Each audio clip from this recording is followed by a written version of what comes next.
This is John Young. This is a response video. I've had people asking about putting together some ideas with some things to help them so they can charge more, just to get that across, some thoughts and theory behind that. So I put together 5 little points, talking points here, and we're just going to run through these. But this is my thoughts. For those of you who are out there and just getting started, these are some tips that may help you a little bit when you're starting to evaluate what you should be charging for your private events. First off, starting at the top, and probably one of the most basic ones, is be worth more than rental. One of the big things you need to do in your area is really to start with the basics. What would it cost for a person to rent the gear at that hotel you'd be playing at? And include the fee for the setup and teardown. If you go and check this out, it can range anywhere from $150 for a basic sound system. It can be up to $500 to $700 for a basic sound system. Plus the additional setting up and striking after the show. It can get very, very expensive very quickly. As a startup DJ, if I'm charging less than it costs to rent the gear, basically what I'm telling my clients and the end user, and not all of them are completely savvy, but most of them are savvy enough to realize that I can hire a DJ cheaper than I can rent the gear from the hotel. So you're telling the client that the gear is worth this much, but you're like a coupon that by hiring you, you're actually discounting the gear less than what they could rent it for. Makes no sense. Your time and your things should be included in that, and you shouldn't be less than it costs to rent the gear. Tip number 2, take yourself seriously in this business and respect yourself. Too many DJs are out there basically, and I'll use the term and I apologize if it offends you, they're themselves out for like next to nothing, and they have no self-respect when it comes to their abilities, their skill, their business. You need to have that. You need to know what you can do. You need to be comfortable with what you can do, and you need to be confident in what you can do. If you don't have respect for yourself and your business, no one else will. You need to basically be that person who can say, this is what I am, and this is what and also stand up for yourselves. There's going to be times, and many times, where people are going to come and they're going to try to twist and turn and try to get you negotiated down to a price point that's below what it costs for you to go out and do the show. You've got to stand up for yourself. You have to respect yourself enough to say, thank you for your offer, but at this time I'm going to have to pass on that. I can't do it for that amount. A lot of the times when you have the respect for yourself enough to stand up and do that, they are just someone who's been conditioned to negotiate all the time. They will back up and say, you know what, I'm sorry. Yep, you're right. Your fee is a fair fee, and we'll pay that fee, instead of continuing to go and that race to zero where you're continuing to discount.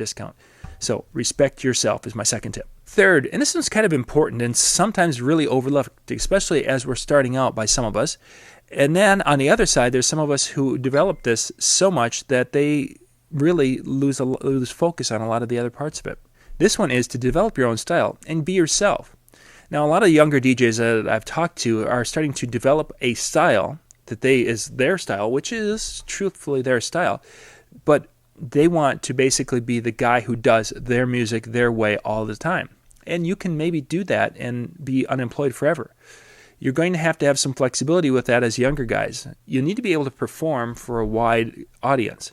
We're not rock stars yet. When you're first starting out, you're going to have to take some events where you're playing to different crowds, and you're going to have to cater to the crowd. Just part of the job.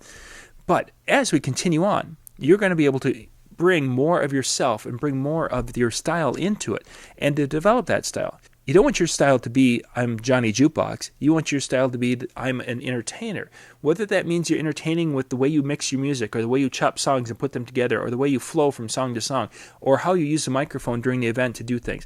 You need to have your style. You can't be copying other people. You might see good ideas and figure ways to bring those into your show, but you need to have your style. But keep in mind, that style needs to be something you can sell. We can't all sell. If I love Van Halen songs, and every song I play, my style is playing Van Halen beginning to end, I'm not going to get many events. But if I develop a style that's crowd friendly and is something I can sell, and it's still me reflected out to the audience, I can go a very long way in this business. Next, you got to keep in mind, your time is money. Tip 4 is remembering your time is money. Your time of going out to events, taking time away from family on the weekends, your travel back and forth, and doing the setup and things, that is part of what you need to be compensated for. It's not just the 2 or 3 hours on site, which is what a lot of the party planners will say, oh, they're working for 3 hours. No, there's a lot more to it than that. Plus your time away from family. And even the prep time in advance, when you're studying music and you're doing things, you're looking online at the new gear, and your time is money. Now, some of those activities are only going to be $2 to $5 an hour activities, and we know that, and it's unfortunate. We'd love to be able to say everything's a $100 an hour activity, but there's some of them that aren't worth as much, and other activities that are worth that $50 to $100 to $200 to $500 an hour. Each hour of your time has a different value. Try to maximize those times when you're making more money and doing things that are more productive, but your time is money. Don't give it away. And my final tip number 5, is you put these ideas together and you focus on quality. I'm talking quality in your performance, quality in your gear, and quality in your customer service. If you're lacking in any of these areas, well, then we're going to go to some of the others where you don't have that confidence in yourself. You don't have that respect for yourself. You don't feel that your time is worth that much money. So you want to focus on the quality. And quality in your performance means that you're probably going to be watching and learning from other people and maybe emulating a little bit, taking some ideas, taking training, improving your performance in any way, shape, or form.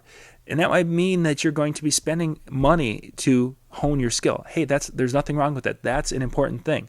But you need to have your performance skill at a level where you can charge a really fair rate for your time. Gear is another thing. You need to have professional gear. You need quality gear. Doesn't mean it has to be the most expensive gear, but it has to do the job. Your clients are going to assume a level of competency not only in your performance, but in your gear. If your microphone doesn't work for a show, yeah, it might be a one-time thing, but if you get known as the guy whose microphone always sounds muddy, you're going to suffer for that. Get quality gear, learn how to use your gear.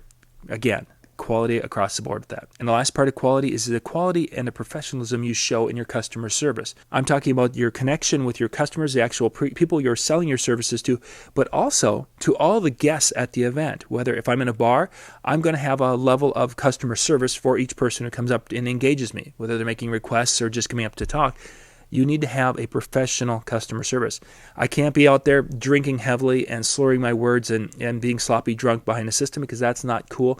That's certainly not putting on an air of professionalism. You think about it. If you're in clubs, yeah, you'll occasionally see DJs drink, but really the higher end people who are out there doing this, they're not drinking themselves into stupidity. And unfortunately, a lot of people view DJs as people who do that. But the reality is most DJs don't do that, because in order to run this equipment and make the music segues and to do things and to be able to count to 1, 2, 3, 4, you need to be pretty sober. Or for most of us, we don't drink at all because it's very unprofessional. There's not another job where you can.